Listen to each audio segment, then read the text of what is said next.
Hello friends, welcome to మదమాడి videos. మెయిన్గా మనకి ఏపీ ఇంటర్ 2024కి సంబంధించి మనకి ఇంగ్లీష్ నిన్న జరిగిన ఎగ్జామ్లో కొన్ని తప్పులైతే రావడం జరిగింది. ఇంటర్ మనకి ఫస్ట్ ఇయర్ సంబంధించి ఇంగ్లీష్ క్వశ్చన్ పేపర్లో తప్పులైతే దొర్లాయన్నమాట. సోమవారం నిర్వహించిన పరీక్షల్లో మొత్తం 6 మార్కులకు సంబంధించిన ప్రశ్నల్లో 3 చోట్ల తప్పు ఉన్నాయని మనకి ఇంగ్లీష్ టీచర్లు అయితే తెలిపారు. ఈ తప్పులు మొత్తం ఇంటర్ బోర్డు అధికారుల దృష్టిలోకి తీసుకువెళ్లామని అధ్యాపకులు అయితే తెలపడం జరిగింది. ఇక్కడి వరకు ఓకే. మరి చాలా మంది కామెంట్స్ లో కానీ టెలిగ్రామ్ లో మెసేజ్లు కానీ అనే విధంగా ఇక్కడ 6 మార్కులు అందరికీ యాడ్ అవుతాయా లేదా ఇలా చాలా మంది అడిగారు. సేమ్ ఇదే సిచ్యువేషన్ లాస్ట్ ఇయర్ అయితే జరిగింది. లాస్ట్ ఇయర్ ఏం చేస్తారో ఫస్ట్ మీకు చెప్తాను. సేమ్ ఇలాగే last year second year physics విద్యార్థులకి 2 మార్కులు తప్పులైతే రావడం జరిగింది.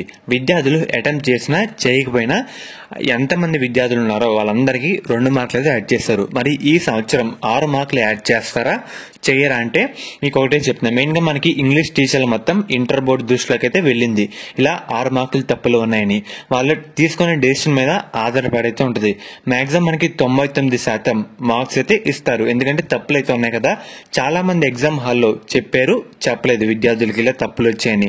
సో మనకి ఇంటర్ బోర్డు తీసుకునే నిర్ణయం పైన మనకి 6 మార్కులు వేస్తారా వేరా సో మనకి తెలుస్తుంది అన్నమాట. మాక్సిమం వేస్తారు. ఎందుకంటే లాస్ట్ ఇయర్ కూడా ఇలాంటి సిచ్యువేషన్ రిపీట్ అయింది కాబట్టి మీకు చెప్తున్నాను. 99% మనకైతే వేస్తారు. ఏదైనా మనకి 1 or 2 days లో అఫీషియల్ అనౌన్స్మెంట్ అయితే రావడం జరుగుతుంది. మాక్సిమం మనకి మార్కులు వేయడానికి అవకాశాలు అయితే ఉన్నాయన్నమాట.